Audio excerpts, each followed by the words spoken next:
encuestas sobre trabajo sexual en la Ciudad de México y la actualización sobre el caso de Natalia Lane, defensora de derechos humanos, sobreviviente a transfeminicidio. Agradecemos a todos los medios de comunicación que se encuentran presentes, también a quienes se van conectando en nuestra transmisión vía Facebook. Voy a presentar a las personas que nos acompañan en esta presentación. Se encuentra con todas y con todos nosotros la presidenta del Consejo para Prevenir y Eliminar la Discriminación de la Ciudad de México, Geraldina González de la Vega Hernández. Bienvenida.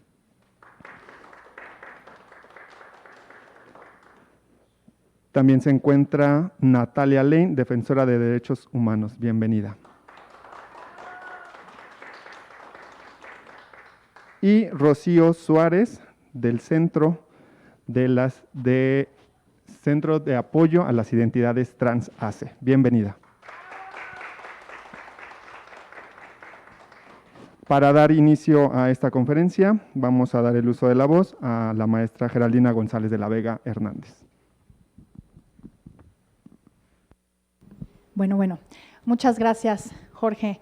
Muy buenas tardes a todos, todas, todes quienes nos acompañan esta tarde del día de hoy aquí en General Prim número 10, en las instalaciones del Consejo para Prevenir y Eliminar la Discriminación de la Ciudad de México, vísperas del Día Internacional del Trabajo Sexual.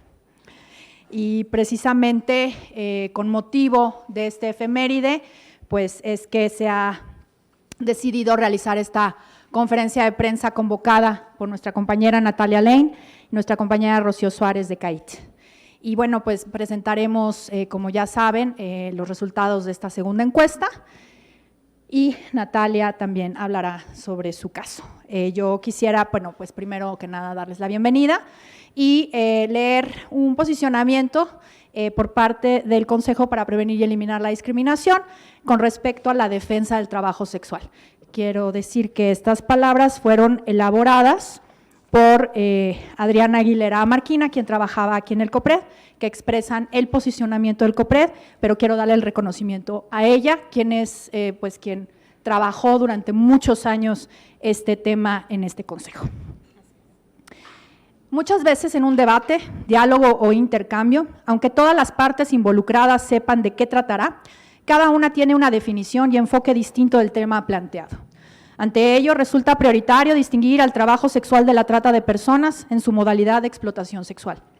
La trata de personas es un delito y una violación grave a los derechos humanos de niños, niñas, mujeres y hombres que son sometidos a la explotación de sus cuerpos y que en términos de la Ley General para prevenir, sancionar y erradicar los delitos en materia de trata de personas y para la protección y asistencia a las víctimas de esos delitos, se establece como toda acción u omisión dolosa de una o varias personas para captar, enganchar, transportar, transferir, retener, recibir o alojar a una o varias personas con fines de explotación.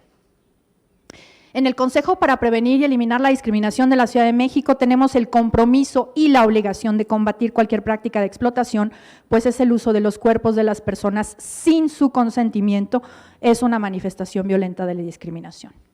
Por otro lado, desde el COPRED reconocemos y tenemos la misión de respetar y proteger la autonomía de las mujeres y hombres que deciden sobre su propio cuerpo y que de manera libre y voluntaria ejercen el trabajo sexual, entendiendo como el oficio que ejercen mujeres y hombres cis y trans mayores de edad que intercambian dinero o bienes a cambio de servicios sexuales eróticos y o como acompañantes, ya sea de forma regular u ocasional. El trabajo sexual se presenta en diversas variantes y tipos de actividades, mismos que se pueden ejercer en la vía pública, en algún establecimiento mercantil o inclusive vía internet y páginas destinadas para ello. La diferencia entre el trabajo sexual y el delito de trata radica en que las personas de manera autónoma deciden ejercer y ofrecer servicios sexuales y o eróticos para obtener algún tipo de ingreso. Pero ¿qué es lo que se entiende como autonomía? Hay corrientes feministas, abolicionistas, que cuestionan y rechazan su existencia al hablar de trabajo sexual, puesto que sostienen que las personas que ejercen libremente el trabajo sexual lo hacen debido a que el patriarcado somete a las mujeres y las objetiviza ante los hombres, que están en una situación de dominio y que son quienes acuden a los servicios para que complazcan su sexualidad masculina. Lo anterior, por un lado, deja de lado a los hombres trabajadores sexuales y rechaza la existencia de mujeres clientas e inclusive la posibilidad de que alguien lo ejerza porque quiere, porque le gusta o porque es una opción para tener un ingreso y no precisamente también porque necesite el sustento.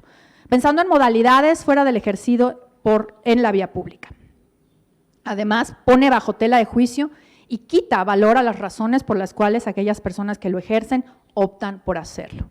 Asimismo, esta visión sostiene que el trabajo sexual es producto del capitalismo rampante, que basado en un sistema patriarcal sostiene ocupaciones indignas que deben abolirse. Sin embargo, asombra que existiendo muchos empleos que podríamos llamar indignos para las mujeres, exista una concentración cuasi exclusiva en el trabajo sexual. Por eso parece una postura moral más que una realidad que apele a la dignidad de las personas. Conversando con varias trabajadoras sexuales que han colaborado con este consejo, se ha llegado a la afirmación de que dichas posturas que pretenden abolir el trabajo sexual suelen ser fijadas desde el privilegio y la superioridad de quienes realmente no se han visto con la necesidad de considerar como una opción ciertos oficios, olvidando así la libertad de trabajo, de expresión, de autodeterminación, la libertad sexual y la libre asociación sexual como derechos humanos reconocidos en la Ciudad de México. Por otro lado, argumentan que debería criminalizarse a los clientes, con el objetivo de proteger a las trabajadoras, perdiendo de vista que ello traslada el centro de la negociación hacia ellos, las desprotege, las deja absolutamente en riesgo y sin herramientas de acompañamiento y de negociación. El patriarcado es un sistema que establece roles de acuerdo con el género, subordina a las mujeres y dicta las reglas para el ejercicio de derechos. En este sentido, instituciones, pues también como la familia tradicional, son producto del patriarcado. Desde el COPRED entendemos que debemos una lucha constante para derribar estas reglas de género que jerarquizan a los seres humanos, atendiendo a su género, a su clase, a su raza, propiciando tratos discriminatorios. No obstante, también entendemos que el trabajo sexual, como lo hemos definido ya, es una realidad y los y las trabajadoras sexuales son personas autónomas, dignas y con derechos, y es una obligación de esta ciudad promover sus derechos y sobre todo garantizar su ejercicio en igualdad de condiciones, erradicar los estigmas asociados al trabajo sexual y proteger a las personas que lo realizan como una opción de vida. En este sentido, desde el COPRED hacemos un exhorto a que cualquier discusión sobre los derechos de los y las trabajadoras sexuales se realice con ellas, nada de ellas sin ellas. Y precisamente por eso es que hemos realizado esta encuesta por segunda ocasión. La primera se realizó en diciembre del 2019, fue realizada por Motrasex, Agenda Nacional Política Trans, Aproace y Moquextella, en donde pues tuvimos algunos datos de contraste con esta encuesta que fue levantada por CAIT, por Natalia y Rocío, también en la Ciudad de México a finales del 2021. Lo que mueve al COPRED a tener estos proyectos con trabajadoras sexuales y con organizaciones que trabajan con personas que se dedican al trabajo sexual es precisamente hablar con ellas, a que las decisiones de política pública y legislativas que se tomen en la Ciudad de México atiendan a lo que las y los trabajadores sexuales nos están diciendo. Y precisamente los datos que vienen en esta encuesta pues repiten en mucho lo que ya nos venían diciendo desde el 2019 relacionado con los temas de acceso a los derechos, los temas relacionados con las posibilidades, las oportunidades, el acceso a un trabajo digno, el acceso a la capacitación y a la educación, el acceso a una vida libre de violencia, el acceso al derecho a la salud, el acceso a las instituciones, etcétera, que ahorita van a presentar mis compañeras. Yo quisiera solamente decir que la encuesta siguió la línea del cuestionario de 2019. Las diferencias fundamentales tienen que ver con los datos relacionados con la pandemia. El año pasado hubo por ahí una nota de las compañeras de Brigada Callejera que hacían un censo en donde decían que había aumentado el trabajo sexual en calle debido a la pandemia y bueno, pues acá decidimos incluir algunas preguntas relacionadas con la pandemia para saber cómo estaban viviendo las compañeras en calle la cuestión relacionada con ello y sobre todo si en su percepción sí había aumentado el trabajo sexual. No quiero adelantarme a las respuestas.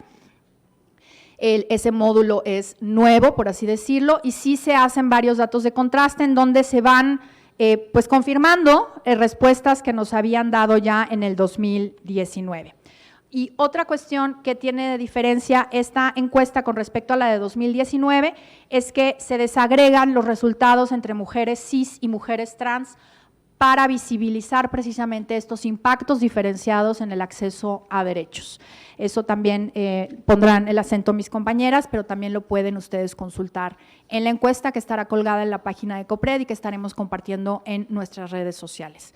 Sin más, yo le paso la palabra a mis compañeras, a Natalia y a Rocío. Creo que va primero Jorge, o ya les paso directo.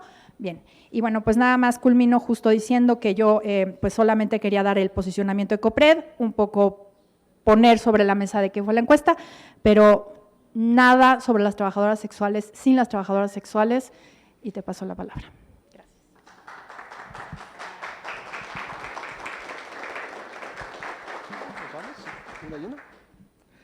Hola, ¿qué tal? Buenos días a todos, a todas, a todos. Vamos a hacer entonces aquí un resumen de esta encuesta con los principales hallazgos que se encontraron en esta encuesta, ¿no? Primeramente queremos comentar que esta encuesta fue realizada en el mes de noviembre y diciembre del 2021 en la Ciudad de México y que para su realización esta constó de 5 secciones. Una que abarcaba lo que tiene que ver con los datos demográficos de las poblaciones, edades, ocupación, escolaridad, entre otras cosas, ¿no? Otra sección tiene que ver con el tema de contexto de trabajo sexual, ¿no? Cómo se ejerce el trabajo sexual, en dónde, qué tiempo se utiliza. Otra sección que tiene que ver con el tema del acceso a la salud, a dónde recurren las poblaciones a el insumo de prevención, condones, lubricantes, pruebas, a dónde acuden ante alguna situación de emergencia de su salud. El tema de violencia y discriminación, que abarca el tema de cuáles son los principales agentes que violentan a las poblaciones trabajadoras sexuales, tanto a nivel institucional como a nivel de las comunidades. Y una siguiente sección que tiene que ver con el tema del reconocimiento del trabajo sexual, donde preguntamos acerca de la opinión de las compañeras y compañeros sobre este tema en particular. También comentar que esta encuesta se aplicó de 2 formas. Se aplicó de forma virtual, ¿no? A partir del tema del COVID, hubo una encuesta que se publicó en línea y otra que se realizó de manera presencial con los mismos reactivos. En el caso de la encuesta virtual, tenía un candado ahí para poder considerar que las personas que participaron fueran trabajadoras sexuales. Participaron 217 personas que ejercen el trabajo sexual. Como bien se comentaba, queremos resaltar que en esta encuesta el 54% de las participantes fueron mujeres trans, el 40% fueron mujeres cis, el 5% de los participantes fueron hombres y el 1% fueron hombres trans. Este es, digamos, como el perfil de las poblaciones que participaron en esta encuesta. Se identificó trabajo sexual, porque una de las preguntas era ¿en dónde se ejerce el trabajo sexual? Y se identificó que este se realiza en 12 de las 16 alcaldías de la Ciudad de México. Solamente no se ubicó trabajo sexual en la alcaldía Coajimalpa, Álvaro Obregón, Magdalena Contreras y Milpa Alta. Esto no quiere decir que no exista trabajo sexual en estas alcaldías, simplemente en esta encuesta no pudimos ubicar personas que manifestaran que ejercían el trabajo sexual en calle en estos espacios. Y también el dato relevante es que más del 50% de las participantes, las y los participantes de esta encuesta, identifican que ejercen el trabajo sexual en 2 alcaldías. En la alcaldía Cuauhtémoc, donde tenemos un 37.3% de las participantes, e Iztapalapa con un 29.5% de participantes que señalan que laboran en esta alcaldía. Bueno, ya nos vamos rápido. Y tenemos este tema de los principales hallazgos. Vamos a ir haciendo como esta presentación y algunos comentarios. Uno de los principales hallazgos, el hallazgo número 1, nos señala que el nivel de escolaridad entre las poblaciones que contestaron esta encuesta se encuentra dentro de los grados de escolaridad básica. primaria y secundaria. Esa es la mayor parte de la población ubica este nivel escolar. Y un segundo nivel que tiene que ver con el perfil de edades, nos señala que son poblaciones adultas, poblaciones de 30 años y más, o sea, esto, digamos, nos da este valor. Y aquí un poco comentar este tema que lo vamos a comentar más adelante, que tiene que ver con este tema del perfil de la población. Población con un bajo nivel escolar y con un alto nivel de edad tiene problemas o accesos para el empleo. Es un tema que creo que hay que visualizarlo. Hola a todas, todos, todes. Me siento muy contenta de poder compartir este espacio con todos ustedes. Me alegra mucho ver caritas conocidas y antes de continuar con la encuesta, pues quisiera agradecerles a todos y cada uno de ustedes sus muestras de cariño, de apoyo, a mi querida Geraldina González de la Vega, que en este proceso ha estado acompañándome. Como bien menciona nuestra querida Rocío Suárez, estos hallazgos son importantes para poder identificar cuáles son las problemáticas que aún existen dentro de la población que ejerce el trabajo sexual. Pero antes de continuar con el segundo hallazgo, me gustaría un poco apelar a la memoria colectiva, ¿no? El 2 de junio de 1975, un grupo de 100 mujeres en Francia tomaron una iglesia para poner alto a la persecución policial y a la violencia institucional de aquellas mujeres que ejercían el trabajo sexual en calle o en diferentes espacios. Y creo que esto es importante porque estamos en el mes de junio, hoy es 1 de junio, un mes donde las disidencias sexuales y de género estamos reivindicando nuestros derechos por una vida libre de violencia y discriminación. Y no podríamos pensar en un mes de junio si no hubiera habido una Marsha Johnson y una Silvia Rivera, dos mujeres trans trabajadoras sexuales inmigrantes, que dieron los primeros pasos en un bar de Stonewall en Nueva York, que desembocaría en la lucha por el reconocimiento de los derechos de las personas LGBT. Por eso es importante reconocer quienes estuvieron al frente en esta lucha que hasta el día de hoy lamentablemente sigue costando vidas, sigue costando libertades. En la parte final de esta conferencia daremos un poco más actualizaciones sobre mi caso, pero creemos que es importante primero conocer el contexto general sobre el trabajo sexual para poder identificar por qué es importante hablar sobre el acceso a la justicia de las trabajadoras sexuales y mujeres trans. El segundo hallazgo que podemos identificar tiene que ver con los lugares de residencia de las compañeras. Voy a utilizar el genérico de compañeras porque realmente la mayoría son mujeres, ¿no? De la mayoría de mujeres encuestadas, pues nos comentan que 3/4 partes de estas mujeres viven en alguna alcaldía de la Ciudad de México, mientras que 1/4 parte vive en algún municipio del Estado de México. Y aquí particularmente llama la atención observar que las compañeras cis, las mujeres cis trabajadoras sexuales, son las que se trasladan de municipios del Estado de México como Ecatepec, como Izcalli, como Nesa, para poder laborar en las alcaldías de la Ciudad de México, y creemos que esto también tiene que ver un poco con el estigma, ¿no? Con poder trasladarse afuera de sus contextos familiares para que no sean reconocidas, pero más adelante hablaremos un poco más sobre ello. Sí, y también tiene que ver, este es un tema que quizás sería bueno explorar, que son estas diferencias que hay incluso dentro de las poblaciones que ejercen el trabajo sexual. En el caso de mujeres cis, en este caso que lo que comentaba Natalia, también puede ser a causa del tema de la persecución que se da en los municipios del Estado de México, ¿no? Donde están estos bandos de policía que expresamente prohíben el trabajo sexual, aunado a la violencia, a la extorsión de las policías en el Estado de México. Entonces, ese creo que es un aspecto también relevante.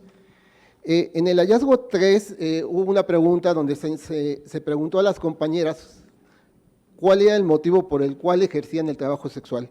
Y tenemos las siguientes respuestas. 9 de cada 10 personas que contestaban la encuesta señalaron que lo realizaban por motivos económicos. Y 5 de cada 10 señalaban que era por falta de oportunidades laborales. Este es un parámetro que nos señala que estas son los principales motivos por los cuales las personas ejercen el trabajo sexual. Por la falta de economía y también por el tema de discriminación o de estigma que se da para poder acceder a los empleos. Y también preguntábamos en qué ocupaban sus ingresos. El 80% de las personas que participaron en esta encuesta nos señalaban que principalmente destinan sus ingresos para sostener a su familia. Y cuando hablamos de familia, pues hablamos de hijos, hijas, parejas, padres, madres y otros miembros de las familias que las conforman.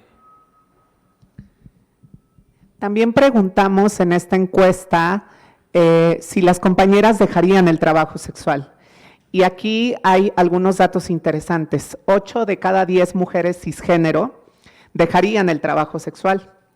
7 de cada 10 mujeres trans dejarían el trabajo sexual. Y este dato es importante porque justo desmitifica esta idea de que todas las personas que ejercemos el trabajo sexual en vía pública, en plataformas digitales, lo hacemos de manera obligatoria, ¿no? Que no hay una decisión autónoma e independiente de ejercer el trabajo en nuestras condiciones. Entonces, nos parece importante porque un poco el prejuicio que hay allá afuera es que ninguna trabajadora sexual quiere ser en realidad trabajadora sexual, y aquí podemos reconocer que 2 de cada 10 compañeras cis y 3 de cada 10 compañeras trans ejercen el trabajo sexual por voluntad propia y por una plena decisión autónoma. Tenemos el siguiente hallazgo, que es el hallazgo 5, que tiene que ver con el compendio de preguntas sobre el tema de los ingresos. Y la pregunta fue si había bajado el nivel de sus ingresos de las personas que ejercen el trabajo sexual. El 90% de las compañeras que participaron en esta encuesta nos señalan que sí bajaron sus ingresos a partir de la pandemia del COVID-19. E incluso 7 de cada 10 compañeras que participaron señalaron que tuvieron que disminuir sus días, horarios de trabajo sexual. Esto nos habla del gran impacto que tuvo la pandemia del COVID en los ingresos de las personas que ejercen trabajo sexual en calle, ¿no? Y también quisiera señalar que este impacto continúa, o sea, no es que se haya terminado ahorita, que terminó la pandemia y regresamos a la nueva normalidad, ¿no? Estamos regresando a la normalidad de antes. Entonces, los ingresos de las compañeras no han mejorado. Y preguntábamos qué habían hecho las compañeras para tratar de aminorar esta falta de ingresos, ¿no? Para mantener a sus familias. Principalmente nos señalaron que una de las opciones era trabajar a través de redes sociales, el tema de trabajo sexual en redes sociales, comercio, venta por catálogo o incluso autoempleo.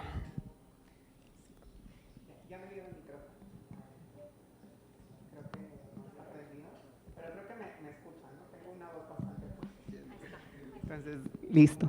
Gracias. Bueno, otro de los hallazgos, el número 6 que pudimos observar, tiene que ver con este tema de la pandemia, ¿no? 5 de cada 10 compañeras refieren que no recibieron ningún tipo de apoyo durante esta emergencia sanitaria, ni a nivel federal, estatal o local, ¿no?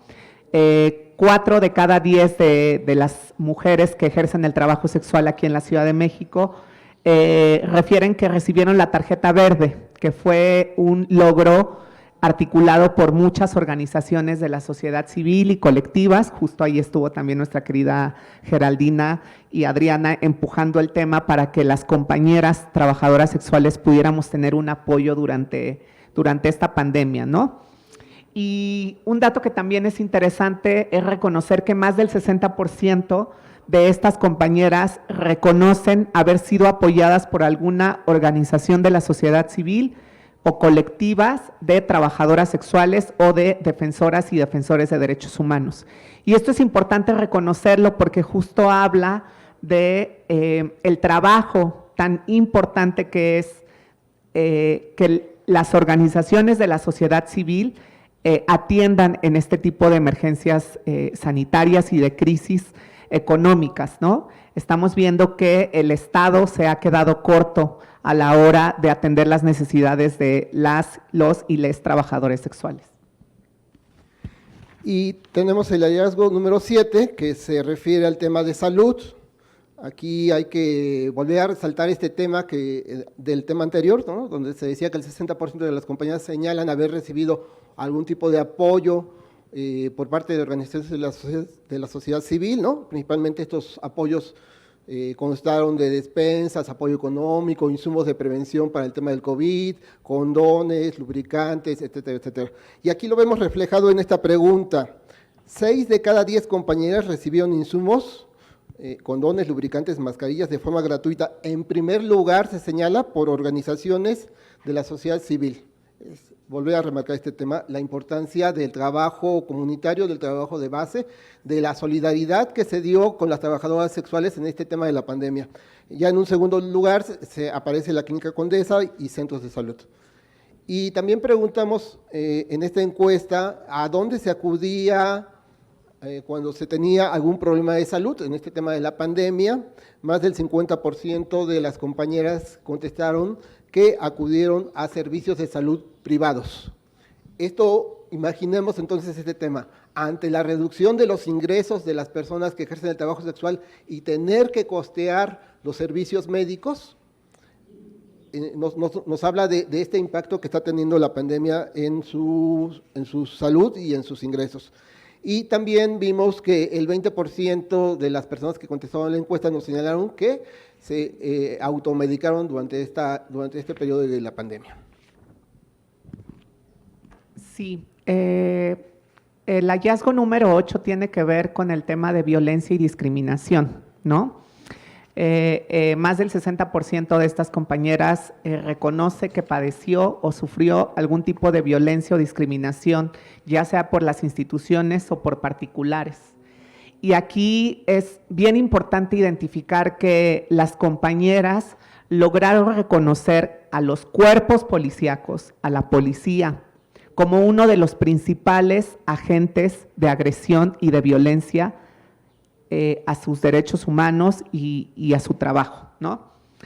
También están los clientes y transeúntes, pero esto es importante reconocerlo porque justo hace poco más de un mes, una compañera de la zona de Revolución en la alcaldía Cuauhtémoc fue lamentablemente agredida también con arma blanca del mismo modus operandi que sucedió en mi caso. Cuando la policía llega al lugar, los hoteles, el personal administrativo del hotel se deslinda, ¿no? Se lava las manos y la policía empieza a generar esta intimidación y esta coerción para que la compañera no denunciara, argumentando que su agresor, la persona que la violentó con arma blanca, era una persona de la tercera edad y que ella sería acusada de otro delito y que pasaría la noche en el Ministerio Público. Esta es una práctica bien común que tiene la policía cuando las trabajadoras sexuales denunciamos algún tipo de violencia, ¿no? La criminalización a nuestras conductas y pensar automáticamente que nosotras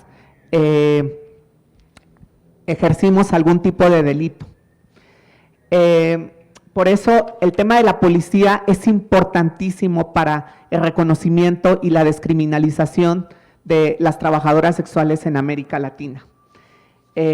Obviamente 8 de cada 10 de estas compañeras pues mencionan que no denunciaron por miedo, por desconfianza, Y aquí particularmente pasa algo importante, que en el caso de las compañeras trabajadoras sexuales en calle, no deciden denunciar por miedo a que su agresor quede en libertad y vuelva a la zona de trabajo donde ellas laboran y las violente o las agreda o incluso las asesine. En el hallazgo número 9, que tiene que ver con el tema del reconocimiento del trabajo sexual, hicimos la siguiente pregunta sobre si se consideraba necesario que se reconociera el trabajo sexual como trabajo. 9 de cada 10 compañeras señalaron que están de acuerdo con esta afirmación y sobre todo están de acuerdo con esta afirmación, en la encuesta lo describían, ¿no?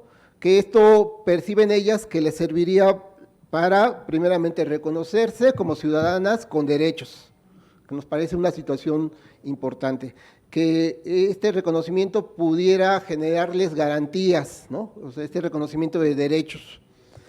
Y por el contrario, preguntamos qué podría ocurrir si el trabajo sexual se considera un delito, se criminalizara en la Ciudad de México. Nos hablaron las compañeras sobre que seguramente habría una pérdida de empleo, no solamente hacia con ellas, incluso, sino también con algunos prestadores de servicios hoteleros que generalmente, y aquí hay que señalar, los hoteles obtienen ganancias a partir del tema de trabajo sexual, ofrecen servicios, ¿no? Entonces, también hay una responsabilidad, decía Natalia hace rato, con el tema de seguridad, ¿no? De quienes contratamos servicios en algún hotel, ¿no? Seamos o no personas que ejercemos el trabajo sexual, los hoteles tienen que tener la garantía de quienes hospedan en estos espacios.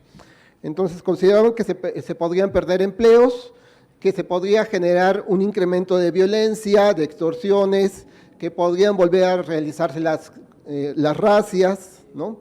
Y que desde luego podría haber una negación de servicios hacia las personas que ejercen el trabajo sexual, ¿no? O sea, personas que dejarían, por ejemplo, de atender, de brindar servicios médicos, por temor a que pudieran ser acusados de estar fomentando el tema de trabajo sexual, ¿no? O personas que pudieran estar distribuyendo insumos de prevención por también este temor. Entonces, por eso es importante el tema de esta lucha en favor del reconocimiento del trabajo sexual y de la no criminalización de esta actividad. Bueno, estos son algunos de los principales hallazgos. Por supuesto que el estudio más a detalle lo podrán encontrar en la página del Consejo para Prevenir y Eliminar la Discriminación.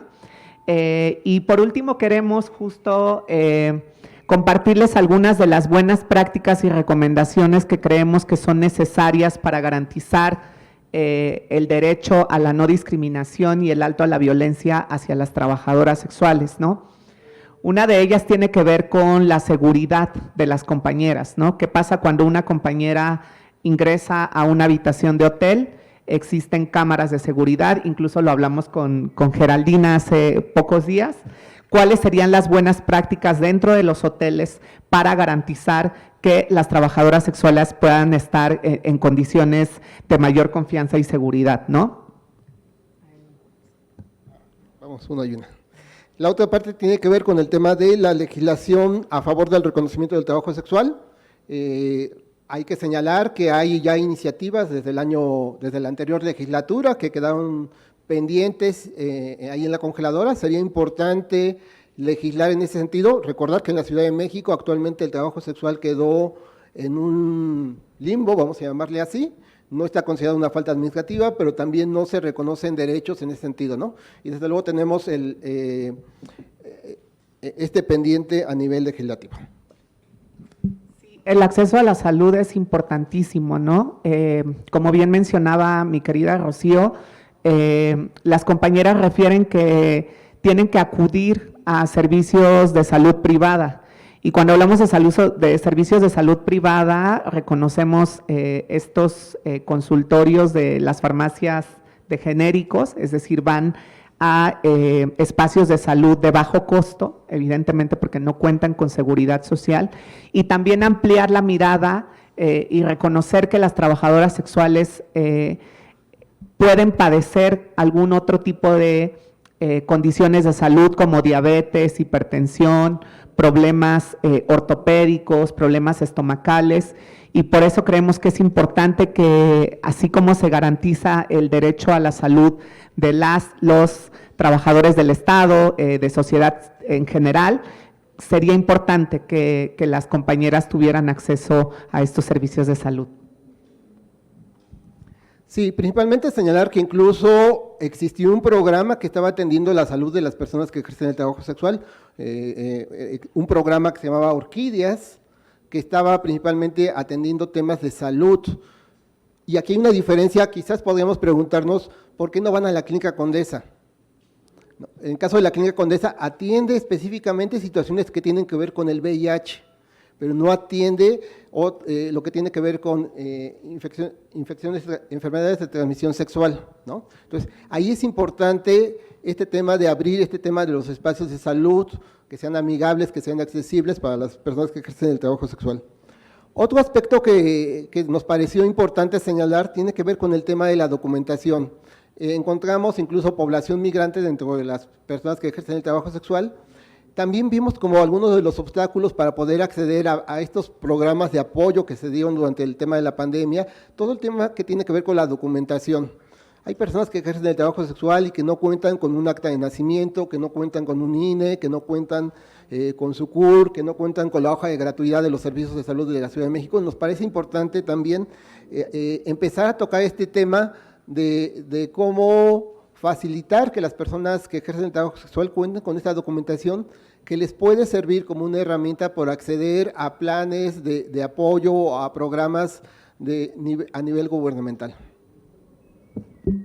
Sí, también creemos que la reinserción educativa es importantísima, ¿no? Ya veíamos en la encuesta que la mayoría de las mujeres que ejercen el trabajo sexual tienen nivel básico, ¿no? Primaria y secundaria, y sería importante poder vincularlas con gobierno para que puedan acreditar sus estudios de educación básica, pero también de medio superior y superior si es que así lo desean.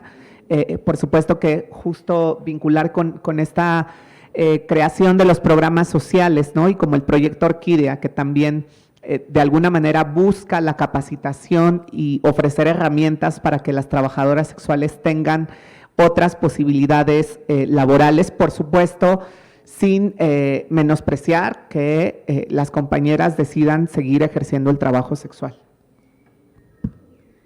Hablamos del tema de reinserción laboral, como bien vimos en algunas de las preguntas, hay compañeras que piensan que podrían dejar el trabajo sexual, ¿no? Siempre y cuando pudieran acceder a empleos que pudieran equivaler el nivel de ingresos que han podido tener, ¿no? Empleos que en algunos casos representen tener tiempos flexibles, porque hay personas que ejercen el trabajo sexual y que cuidan a sus hijos, y que en un trabajo de 8 horas los 7 días de la semana, pues les sería muy complicado continuar con el cuidado y la atención a sus menores, ¿no? Por eso este tema. En el tema de reinserción laboral nos parece importante señalar que aunque en la Ciudad de México existen programas de reinserción laboral, de capacitación laboral, estos programas no están adecuados para las poblaciones que ejercen trabajo sexual, ¿no? Una compañera que ejerce el trabajo sexual y que trabaja en la noche, no se va a poder levantar en la mañana a las 8 de la mañana para asistir a un curso de capacitación. Por eso es importante señalar que en los temas de educación, en los temas de inclusión laboral, se necesitan generar estas políticas públicas que sean flexibles, que puedan facilitar la educación, la capacitación, e incentivar, porque incluso muchas compañías plantearon el tema de los proyectos productivos, ¿no? De este tema de cómo emprender, que también lo vimos aquí en el tema de cómo hicieron frente a la reducción de ingresos, pues a través de ventas, a través de comercio. Ahí hay este tema de las mujeres, de las personas que ejercen el trabajo sexual. Entonces, señalaría este tema de la reinserción social, también con programas adecuados a las realidades de las personas que ejercen el trabajo sexual.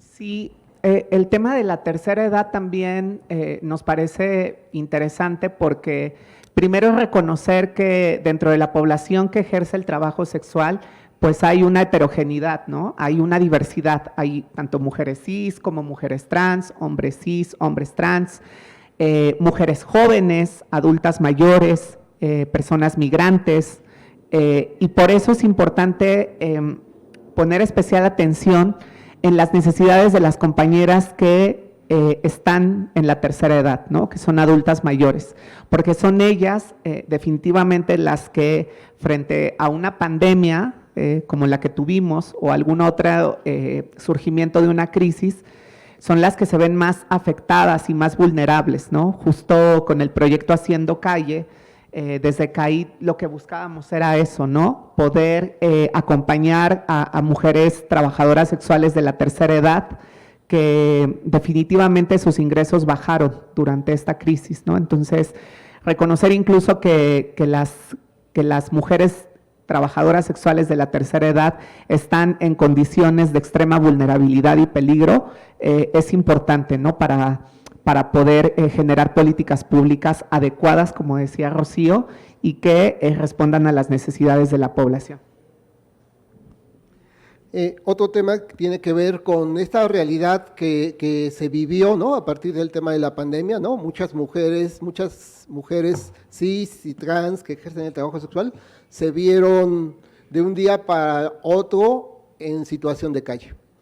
Esta situación, como bien decía, no hemos regresado a una nueva normalidad, continuamos con esas normalidades que no quisiéramos y continúan personas que ejercen el trabajo sexual viviendo en calle. Ahí es importante entonces señalar este tema de la necesidad de contar con este tipo de con espacios, albergues, que puedan dar cabida también de manera flexible, de manera donde se reconozcan las diferentes interseccionalidades que se viven, ¿no? En el caso de estos espacios y albergues para personas que de alguna forma se encuentren en situación de calle o que bien por su edad también puedan contar con un espacio digno donde habitar. Muy bien, bueno, esos serían algunos de los hallazgos y recomendaciones. Y bueno, a continuación nuestro querido Jorge. Muchas gracias, Natalia, Rocío, presidenta Geraldina. Esta fue la primera parte de esta encuesta, de la presentación. Queremos agradecer a Noé Romero en la interpretación de lengua de señas y vamos a pasar a la siguiente parte, que es la actualización del caso de transfeminicidio que vivió nuestra querida Natalia Lane. Y también queremos recordarle a los medios de comunicación, al final, después de esta actualización de las palabras de Natalia, vamos a abrir un espacio para las preguntas y respuestas. Les pedimos que justamente por respeto a ella lo hagamos de esta manera, para también no invadir un poco su espacio, ¿no? Pues adelante, Natalia, te cedemos el uso de la voz. Gracias. Muchas gracias. Bueno, primero que todo, pues reiterar mi agradecimiento con todos ustedes que han estado al pendiente de mi estado de salud. Como bien saben, he estado en un proceso de recuperación física y emocional, tomando terapia, rehabilitación, frente a lo que sucedió en enero de este año, ¿no? Hace unos días tuve la oportunidad de platicar con mi abogada, quien está llevando mi caso, y queremos compartirles algunas actualizaciones y algunos aspectos que nos parecen interesantes, sobre todo en este mes de junio, ¿no? Donde buscamos futuros más habitables y dignos para las personas LGBT. Primero, comentarles que los hechos del 16 de enero del 2022 en el Hotel Diana de la Colonia Portales fueron catalogados como tentativa de feminicidio y tentativa de homicidio. Hay otras dos personas que acudieron a mi ayuda en personal del hotel que también están integrados en esta carpeta de investigación. La carpeta de investigación se está llevando en la Fiscalía de Feminicidios. En este momento nos encontramos en un proceso de investigación complementaria, es decir, un periodo que se le da, que da la Fiscalía y el juez para poder realizar todos los peritajes y las investigaciones correspondientes. Y creemos que esto es importante porque justo nos habla sobre reconocimiento de las mujeres trans como mujeres, ¿no?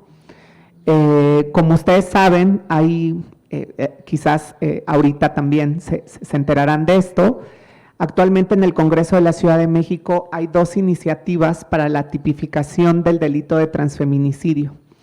Una puesta por el diputado Temístocles Villanueva y la otra por la diputada María Clemente García Moreno.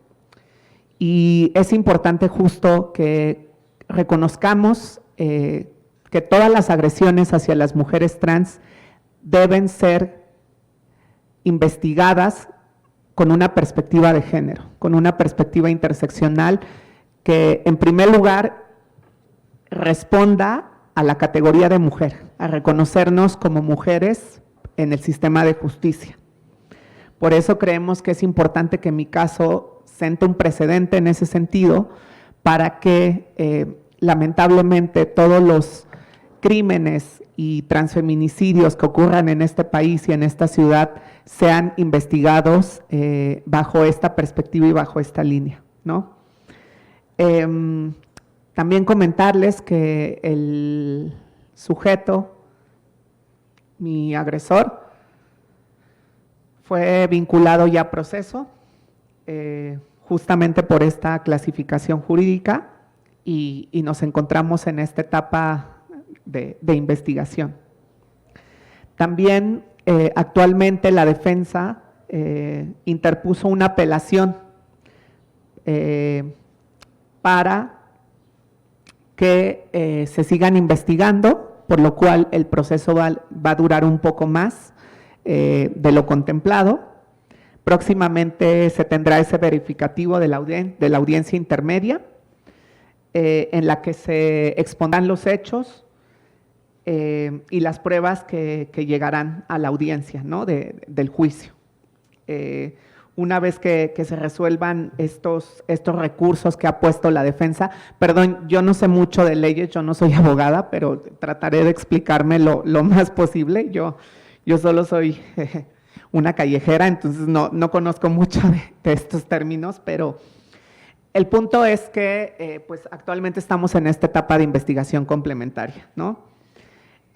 También, justo hablando de esta parte de sentar precedentes, creemos que es importante compartirles que este caso es el primer caso de tentativa de transfeminicidio que llegue a un tribunal de enjuiciamiento.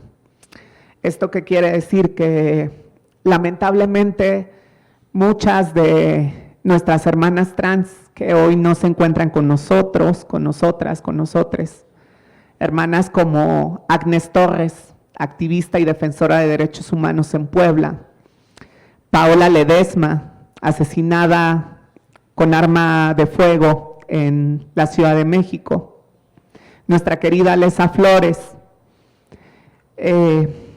asesinada en un hotel de Tlalpan, no se encuentran el día de hoy con nosotras.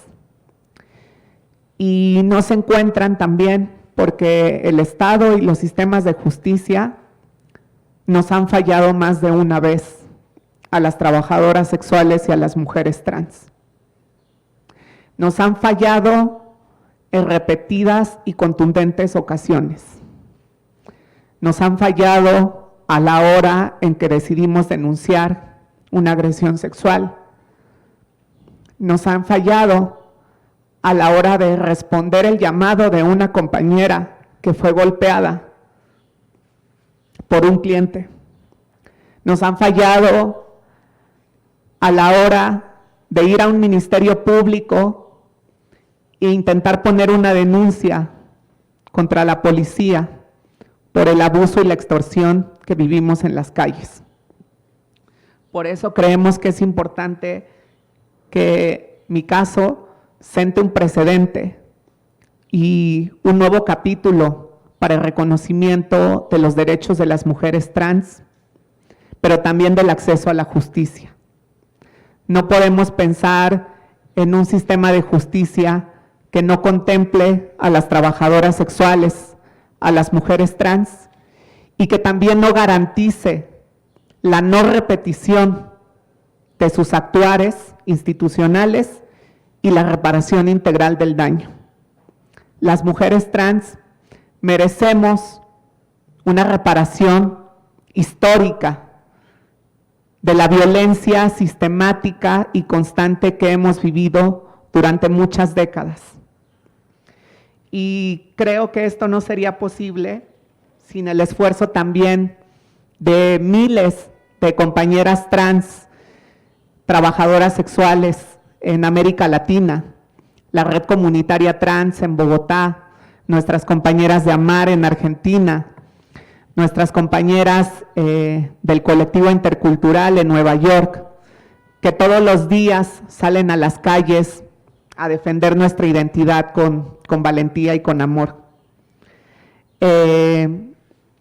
También consideramos que en este caso no es necesario una modificación legislativa para lograr una sentencia condenatoria.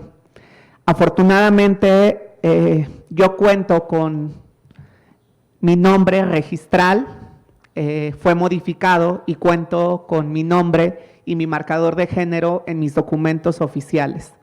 Sin embargo, hay muchas mujeres trans, no solo en la Ciudad de México, sino también en otras entidades federativas, que no cuentan con esta documentación y que a la hora de ser tratados sus casos en los sistemas de justicia, en los ministerios públicos, con la policía, existe este desconocimiento de su identidad, apelando a que en sus documentos oficiales siguen teniendo una identidad masculina. Por eso es importante reconocerlo. Y bueno, pues en general me gustaría pues concluir agradeciéndoles a cada uno de ustedes que se hayan tomado el tiempo de venir aquí a compartir un poco algunos de estos hallazgos y este proceso que sigue en lucha, ¿no? Me gustaría terminar solamente con un pequeño fragmento que escribí, que lo van a encontrar el día de mañana en Animal Político, en el marco del 2 de junio, por la conmemoración del trabajo sexual, y me gustaría compartírselos e invitarles a que sigamos caminando en colectivo.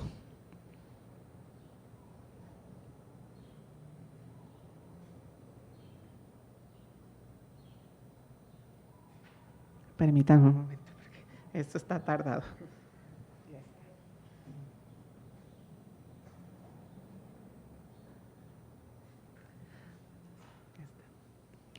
Las consecuencias al asumirse como trabajadora sexual son muchas, pero quizás la que más duele es la del estigma.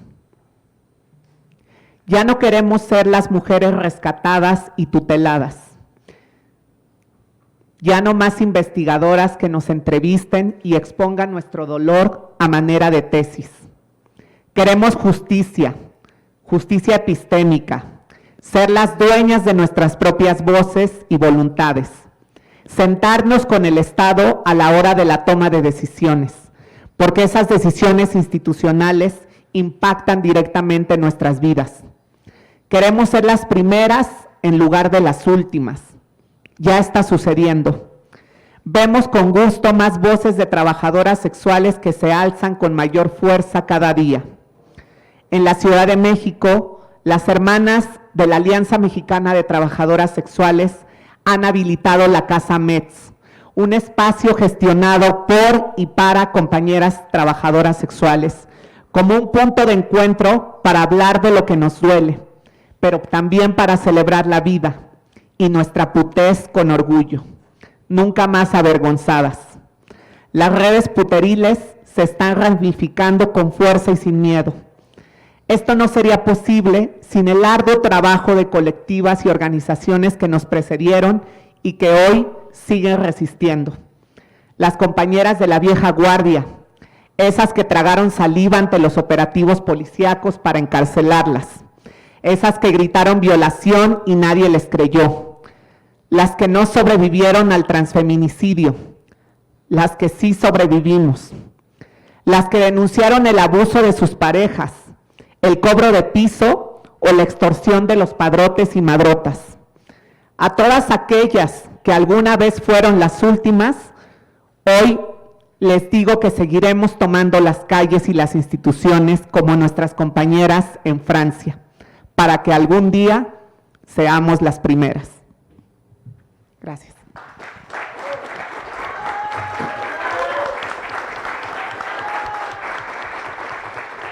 Muchísimas gracias, Natalia. Vamos a continuar esta conferencia con las preguntas de los medios de comunicación, por favor. Sí me dan oportunidad también de leer una que tenemos en Facebook, por cierto. Entonces vamos a dar el micrófono a una persona de medios y después la de Facebook. ¿Nos pueden nombrar su medio, su nombre, por favor?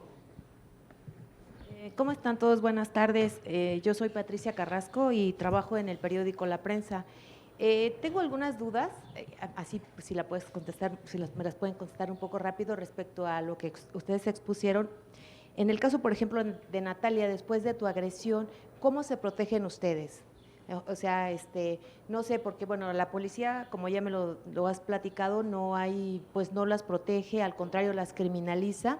Esa es una. La otra es, por ejemplo, en el caso de las personas que no tienen papeles, sí las atienden aunque no presenten ningún documento en las, digamos, en alguna instancia de salud. Y también respecto a cuáles van a ser las actividades que van a realizar durante este mes, no sé si todo el mes sea de junio del orgullo gay o nada más el día 25, por favor. Muchas gracias.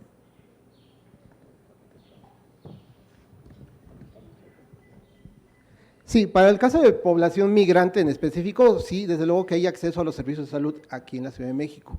Lo que nosotros hablamos con respecto al tema de documentación es que la falta de documentación se convierte en un obstáculo, en las piedritas en el camino, digámosle así, ¿no?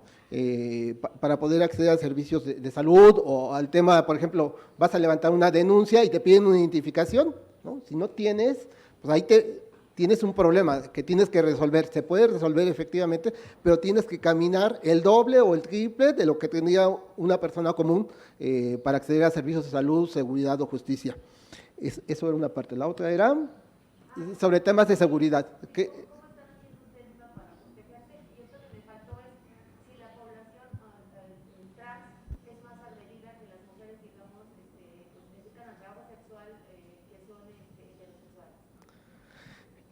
Yo te diría ahí, quizás, voy a hacer este comentario que también es parte de una intervención que iba a hacer hace en un momento, que decía, en respecto, la gravedad de la exclusión no se mide por números, sino se mide por la intensidad y el daño a la dignidad humana. O sea, se hace 5, 10, se hace 8 en comparación con 10, lo que se hace, el daño a la dignidad humana de mujeres cis y de mujeres trans, de hombres trans y de hombres cis que ejercen el trabajo sexual es la misma.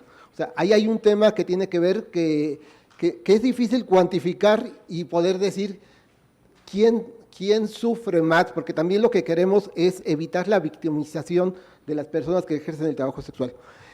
Y se me pasó, yo sé. La seguridad. Bueno, en el caso del caso particular de Natalia, ¿qué fue lo que hicimos? Una parte que creo que los medios conocen, ¿no? En el momento que se dio este hecho, lo que hicimos fue arroparla, ¿no? Incluso a nivel de redes solicitamos a varios medios, ¿no? Que evitaran difundir información con respecto a Natalia, ¿no? Natalia se resguardó con su familia en un espacio seguro, ¿no? Para tener esta privacidad, ¿no? Hoy está presente en esta conferencia de prensa a partir de que ha iniciado un proceso que le ha permitido superar este dolor que ha tenido, ¿no? no está completamente recuperada. Yo creo también señalarlo aquí en los medios. El hecho que esté aquí presente, no pensemos que Natalia ya tiene un proceso de recuperación al 100%, está en un proceso y también aquí llamaríamos a los medios presentes también a respetar este tema de la compañera, ¿no? Por acá tenemos otra pregunta. David Martínez del periódico Reporte Índigo. Dos preguntas. La primera, ¿qué tan vulnerados se vieron los derechos humanos de las personas trabajadoras sexuales? Esa sería durante la pandemia de COVID-19. Esa sería la primera pregunta. Y la segunda, pues, ¿qué se está impulsando con las autoridades para sacar de este limbo a las trabajadoras sexuales? Porque se mencionaba que en la Ciudad de México, si bien no está prohibido, no es una falta administrativa, pues tampoco está regulado. ¿Qué se está haciendo para pues regular este tema? Y la otra pregunta que es justo, ¿qué tan vulnerados se vieron los derechos humanos de las personas trabajadoras sexuales durante la pandemia de COVID? Contesto la parte de las autoridades, que es la que me toca. Sí, bueno, con respecto a qué se está haciendo, bueno, pues ya justo la compañera Natalia y Rocío habían mencionado algunas estrategias, el tema de las tarjetas, el tema de la mesa Orquídea, que es una estrategia que se estuvo coordinando desde la Secretaría de Gobierno y en donde estábamos varias instancias, pero principalmente salud, para el tema justamente de la garantía del derecho de acceso a la salud de las trabajadoras sexuales sin estigmas, ¿no? Básicamente era un tema de sensibilización del personal de salud, entre otras cuestiones. Esa mesa se suspendió por la pandemia, pero queremos buscar que se reavive, pues que se vuelva a instalar para poder seguir con el tema de la garantía del acceso a la salud. Justo Natalia comentaba que hemos tenido acercamientos ya con la Secretaría de Seguridad Ciudadana y bueno, pues hay toda una estrategia relacionada con el tema de la prevención y el combate a los feminicidios en hoteles y precisamente pues estamos trabajando justamente con ellos y ellas para el tema de sensibilización y capacitación de policías de cuadrante, por ejemplo, que fue alguna de las cosas que se puso sobre la mesa, se está trabajando en eso. Con la Secretaría del Trabajo justamente se ha mencionado el tema de generar algún espacio, precisamente desde el ICAT, es el Instituto de Capacitación para el Trabajo, nunca me sé los nombres bien, pero para generar espacios de capacitación que tengan que ser justo como Rocío mencionaba, ¿no? Que tomen en cuenta los contextos de trabajo sexual y pues empezar a generar espacios justo para pues abrir la brecha de oportunidades para las personas trabajadoras sexuales.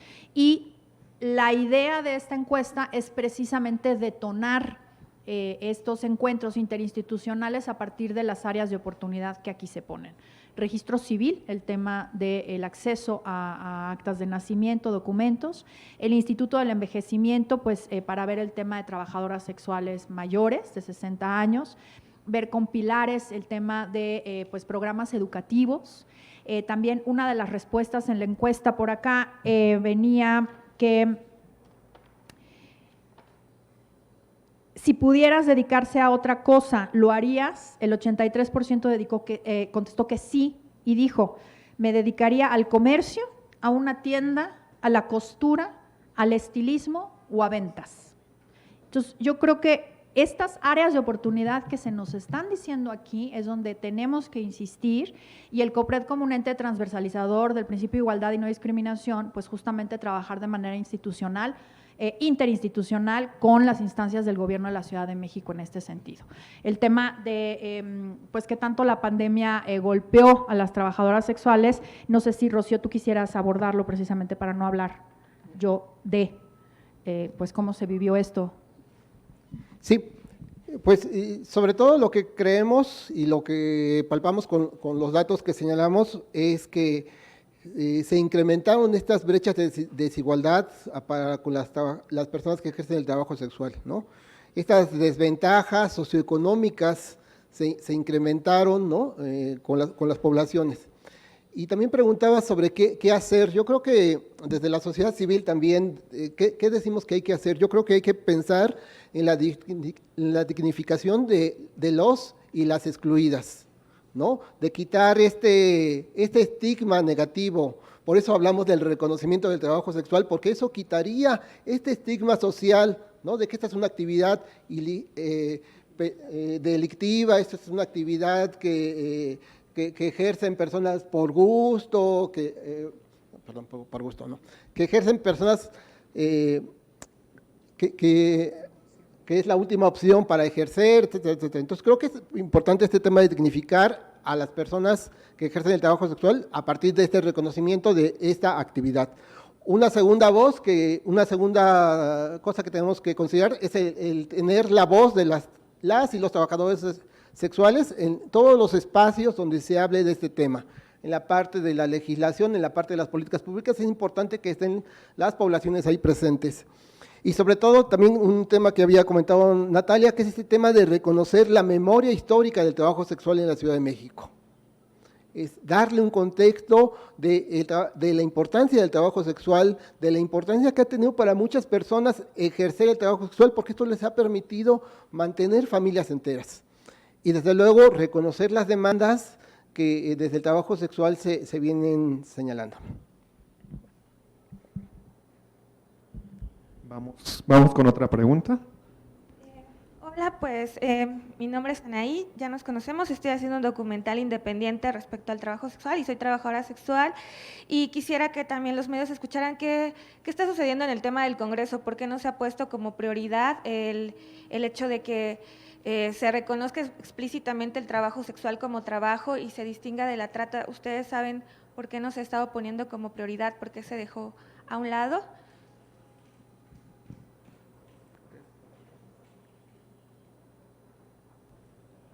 En la legislatura pasada se presentaron, me parece que fueron 5 o 6 iniciativas de ley. La Constitución de la Ciudad de México, como saben, entró en vigor en 2018 y establece en su artículo 10º la obligación de legislar sobre empleo informal en el espacio público.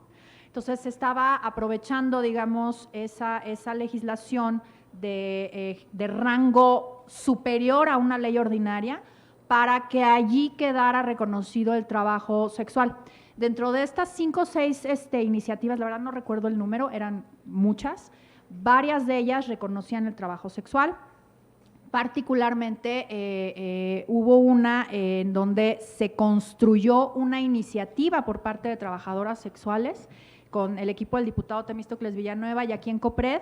Tuvimos muchísimas mesas de trabajo acá que estuvimos acompañando nosotros para que las personas trabajadoras, principalmente mujeres trabajadoras sexuales, redactaran cómo querían que quedara reconocido el trabajo sexual en calle, porque era una ley de espacio público, en esta legislación. Lamentablemente, pues no se discutieron estas iniciativas y como fueron de la legislatura pasada, no soy muy experta en cómo funciona la ley parlamentaria, pero entiendo que tendrían que volverse a presentar. Entonces, ese es el estatus que al menos yo conozco desde el momento, pero eso sí tendríamos que preguntárselo a los diputados y diputadas y te doy. Gracias, querida. Para mí, creo que la respuesta sería sencilla. Tiene que ver con los pánicos morales, con la hipocresía institucional de pensar que el trabajo sexual, como mencionaba Rocío, es una actividad ilícita y de no reconocer que hay una enorme diferencia entre la trata de personas con fines de explotación sexual y el trabajo sexual independiente, ¿no? Actualmente hay una ley general de trata que criminaliza evidentemente a las personas que explotan y que utilizan laboral, sexual o incluso en trabajos forzados a personas en vulnerabilidad. También hay que decir que pocos y pocas legisladoras, perdón, me emocioné, pocos y pocas legisladoras le entran al tema del trabajo sexual porque saben que también implica perder capital político. Por eso en mi artículo hablaba sobre las últimas en la fila de los derechos y de reconocimiento legal, ¿no? Porque las trabajadoras sexuales hemos tenido que sopesar toda esta violencia institucional y social a través del estigma. Y también, por último, creo que tiene que ver con un momento que está viviendo este país, que que están entrando conversaciones muy importantes como lo es la violencia de género, ¿no? Los feminicidios, la violencia hacia las mujeres cis y trans, niñas, adolescentes y jóvenes. Y en ese sentido, justo uno de los principales prejuicios que hay sobre el trabajo sexual es que se trata de una práctica patriarcal, ¿no? Y que se trata de una práctica explotadora, como si en otros trabajos no existieran las mismas dinámicas y como si todos quienes estamos aquí tuviéramos total y absoluta libertad de decidir qué estudiamos y en qué trabajamos. Muchas de las personas que están aquí sentadas también eligieron sus profesiones, sus trabajos, obviamente por condiciones estructurales y por su propia historia de vida. Asimismo, las trabajadoras sexuales. Y también por un ala del feminismo abolicionista que no reconoce la complejidad del trabajo sexual y llama en todo momento el trabajo sexual como trata de personas, ¿no? Y como explotación de mujeres. Entonces, me parece que es un tema complejo institucionalmente y lo vemos reflejado porque actualmente en la Constitución Política de la Ciudad de México no existe un reconocimiento como un grupo de atención prioritaria a las trabajadoras sexuales. Existe un vacío legal, ¿no? De reconocimiento de nuestros derechos, pese a que ha habido intentos como el juicio de amparo 112/2013, interpuesto por diferentes organizaciones en ese año, en el 2013, para que el trabajo sexual sea reconocido como trabajo no asalariado. Entonces, básicamente nos falta mucho por hacer en el tema de trabajo sexual. Gracias. De este lado, por favor. Gracias, acá Elia Almanza de La Octava. Antes que nada, Natalia, qué gusto verte de nuevo, verte bien. Muchas felicidades por esa fortaleza y toda la solidaridad y el apoyo desde los medios de comunicación también de lo que nos toca. 3 preguntas rápidamente sobre tu caso, Natalia. Específicamente decías que tu agresor fue vinculado a proceso. Fue vinculado a proceso, se le dio prisión preventiva, está en libertad. ¿Nos puedes, no sé, detallar un poquito más de eso? ¿Cómo te encuentras tú en ese sentido? ¿Te sientes segura? ¿Tienes protección? Eso. Una segunda pregunta sobre la seguridad y las buenas prácticas que comentaban. Decían sobre las cámaras de seguridad. Hace poco hubo una discusión o un planteamiento en el Congreso Capitalino sobre la posibilidad de poner cámaras de seguridad en los hoteles y moteles. ¿Ustedes desde esta perspectiva estarían de acuerdo con esta iniciativa, que se pudieran instalar cámaras en los hoteles? Y una última, sobre el 60% de las agresiones que vienen de policías de la Ciudad de México, si nos pudieran abundar un poquito más de ello, si se trata, como identifican en este caso, si es más del 60% que sería la policía de la Ciudad de México los principales agresores a las mujeres trabajadoras sexuales. Gracias.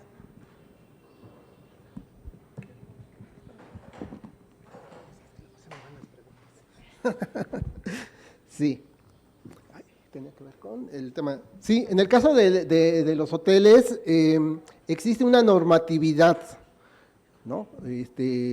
Y también existe, yo diría, una responsabilidad no solamente moral, sino incluso jurídica, ¿no? De quienes brindan un servicio, así como en cualquier espacio, ¿no? Vamos a un restaurante, vamos a cualquier espacio, siempre hay normatividades. En ese sentido, en el caso de los hoteles hemos estado llamando a que los hoteles asuman estas buenas prácticas que tienen que ver con el tema del trabajo sexual. Primero, los hoteleros saben perfectamente dónde se ejerce el trabajo sexual, ¿no? Eso lo saben ellos. Entonces, podemos deducir que los hoteleros pueden implementar estas buenas prácticas en estos espacios.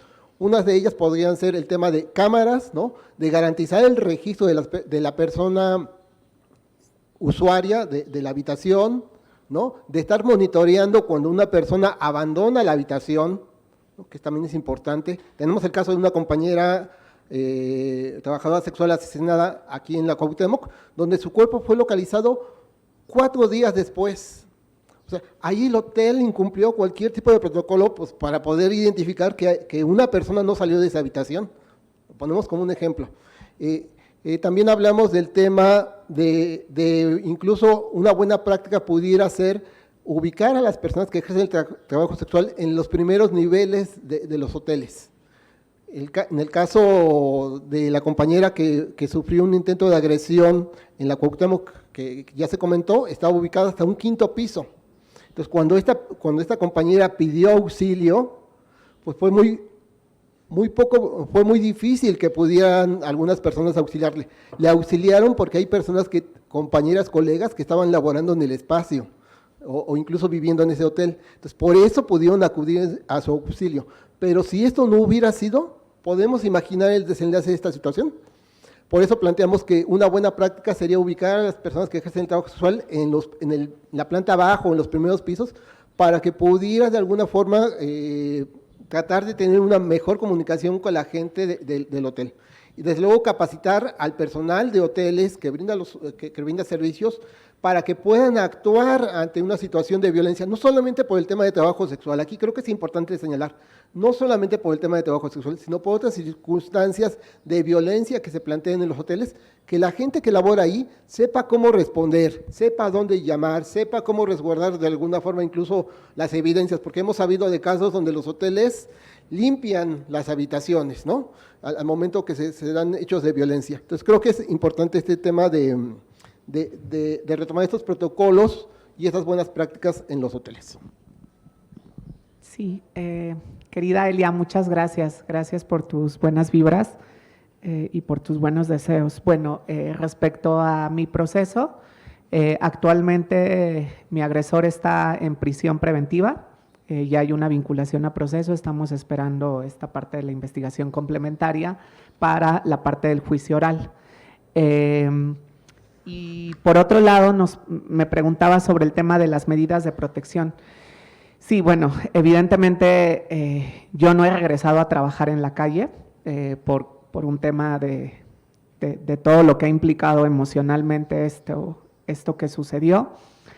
Y actualmente estoy incorporada en la Comisión Ejecutiva de Atención a Víctimas de aquí de la Ciudad de México, la CEAVI, justo para poder en algún momento dado desarrollar un proceso para las garantías de no repetición y reparación integral del daño, ¿no? Creo que eso es muy importante, hace rato lo mencionaba, creo que todas las personas sobrevivientes a un feminicidio, todas las mujeres sobrevivientes, tenemos que poder contar con esta posibilidad de una reparación integral del daño, ¿no? Pensar que una justicia y un acceso a la justicia no es solo punitiva, no solo es una sentencia, sino también garantizar la no repetición por parte de las instituciones y, por supuesto, la reparación del daño, ¿no? Que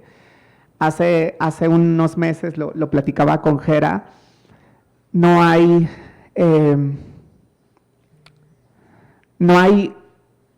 algo que pueda cuantificar cuando alguien te lastima de esa forma. O sea, creo que solo las personas, solo las mujeres que hemos sobrevivido a un ataque como este, podemos entender que no hay forma de reparar eso, ¿no? Pero sí hay forma de exigir al Estado que eso no se repita y que haya una reparación, al menos institucional y económica, para las víctimas. De eso hablamos cuando tratamos de apelar a una justicia restaurativa, a una justicia que sane, no solo a una justicia que castigue. Y en ese sentido quisiera, la verdad, agradecer mucho el apoyo de la fiscal de feminicidios, la licenciada Sayuri Herrera, una gran mujer que lleva mucho tiempo acompañando casos de sobrevivientes y víctimas de feminicidio. Y por el otro lado también comentarles que pues actualmente también estoy integrada en el mecanismo de protección para defensores y defensoras de derechos humanos a nivel federal, justo para tener una serie de medidas precautorias. No puedo decir cuáles son las medidas, obviamente, pero sí existe un protocolo y poco a poco vamos tratando de sanar, ¿no? Gracias. Hola Natalia, ¿cómo estás? Mi nombre es Ode Alemán. He seguido tu trabajo por mucho tiempo, yo no soy periodista. Mi oficio es el trabajo sexual, igual que tú. Ese día que te pasó eso, yo recuerdo súper bien que fue un domingo. Fue un sábado amaneciendo domingo. Yo lo recuerdo súper bien porque estaba con unas amigas y estaba pasándomela súper bien. Ese día yo había decidido no salir a trabajar, a hacer calle. ¿Por qué? Porque me la estaba pasando súper bien con mis amigas. Y dije, por esta vez voy a descansar, voy a relajarme, creo que me lo merezco. Y al otro día, la primera noticia que me aparece en mi estado a las 8 de la mañana que me paro, porque me paré ese día a las 8 de la mañana a fumarme un cigarro, como es de costumbre, me paro, me fumo un cigarro, abro mi Facebook y la primera noticia que me aparece es la situación en la que estuviste agredida. De verdad te abrazo, de verdad eres una guerrera, eres una inspiración para nosotras. Créeme lo de que eres una inspiración para todas nosotras. Vi lo que viviste, desde ese momento de que te atendieron, vi cómo te trataron. Eso lo quiero dejar en claro, porque no sabían quién era Natalia Lane, no sabían quién era. Pensaban que era una callejera más en la calle. ¿Y vieron cómo la trataron? ¿Sí vieron cómo la trataron? ¿Vieron desde el momento de que la empezaron a atender? ¿Vieron cómo la trataron? ¿Se fijaron? ¿Se fijaron cómo la llamaban? ¿No? ¿Se fijaron cómo minimizaban las heridas que tenía? Como de que pues tú te lo buscaste, pues estabas en un hotel. Yo así lo sentí. Pero es algo que quería dejar muy en claro, de que el estigma que se tiene, y que todas las trabajadoras sexuales cis y mujeres trans, todas hemos pasado ese estigma. Ahora, a mí se me hace muy importante, o se me hace demasiado, yo lo había platicado con otras activistas, sobre esta situación del transfeminicidio. Dices que lo tuyo es el primero que se tipifica así. Entonces a mí se me hace algo histórico. Algo de verdad así como demasiado importante. Entonces, ¿qué onda? ¿Qué va a pasar ahí? Porque yo como trabajadora sexual, ahorita estoy aquí. Pero igual he tenido compañeras que las han asesinado, las han matado. He tenido compañeras de que me despido con ellas en la noche y se van con un cliente y ya no regresan. Llevo ejerciendo el trabajo sexual hace 4 años y lo he ejercido en varios estados de la República. Y en varios estados de la República he visto cómo desaparecen compañeras. Lo mejor que te puede pasar es de que pues te maten, te ahorquen y aparezcas. Pero ¿y si no apareces? Ahora, ¿qué es lo que... en esta cuestión, Natalia, yo lo que quisiera saber, y tú eres la única que me lo puede responder en estos momentos, porque tú hiciste algo histórico, de verdad hiciste algo histórico, es ¿qué onda? ¿Qué va a pasar con esto? ¿Ya se va a tipificar? ¿Ya va a seguir? Porque en la próxima puede ser yo, por la próxima puede ser mi compañera Angélica, la que trabaja conmigo en la noche, o puede ser esta Ana, que es una amiga mía trabajadora sexual. O sea, podemos ser cualquiera. ¿Qué va a pasar después? ¿Sí se va o ya nada más va a quedar en tu caso? ¿O va a seguir o qué onda? Sería todo. Muchísimas gracias, te quiero mucho, te quiero. Mucho amor. Muchas gracias, Bella. Gracias por tu fortaleza y por esto que señalas. Podría decir 2 cosas muy generales, porque sé que vamos corriendo en tiempos.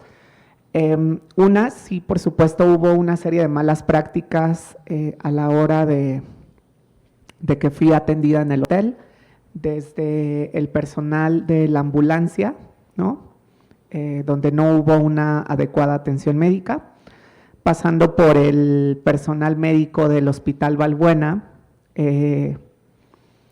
Hubo, por supuesto, estigma, malgenerización. Se refirieron a mí en más de una ocasión en masculino. Inspeccionaron mi cuerpo. Entonces, me parece que ahí hay varias cosas que también estamos haciendo para evitar este tipo de malas prácticas y de violencia institucional, ¿no?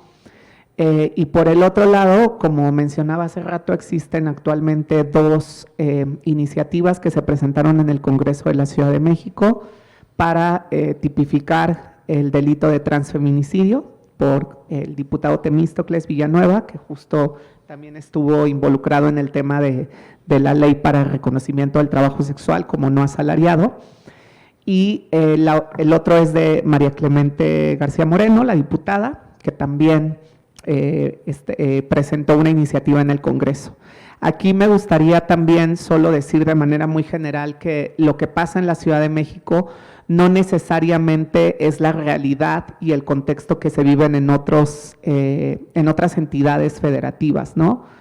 Hay muchos lugares en el país, ahorita que mencionabas que tú has trabajado en otros estados,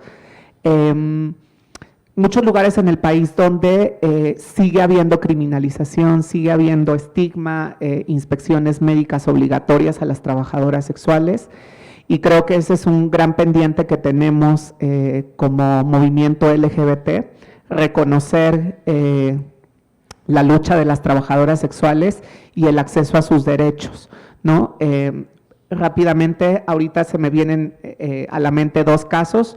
Uno, el amparo que interpusieron las compañeras trabajadoras sexuales en Mérida, Yucatán, para que las dejaran laborar durante la pandemia, porque lo que pasó en Mérida es que implementaron un toque de queda, ¿no?, para la ciudadanía en general.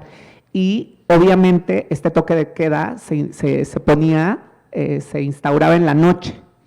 Y entonces las compañeras trabajadoras sexuales que laboraban en ese horario, pues obviamente se quedaron sin trabajo. Entonces lograron interponer un amparo para que los mandos de policía y buen gobierno entre comillas, porque así se hacen llamar, no las molestaran ni las criminalizaran por ejercer el trabajo sexual en calle. Y el otro también, las compañeras de Morelia, Michoacán, ¿no?, que han logrado también sentarse con el gobierno estatal para generar acuerdos sobre las zonas de trabajo sexual en calle. Entonces, me parece que todos estos logros, pues no han sido logros que se nos hayan dado, porque sí, sino han sido prácticamente batallas arrebatadas, peleas que hemos dado las trabajadoras sexuales para eso, ¿no? Entonces, pues seguimos en ese proceso.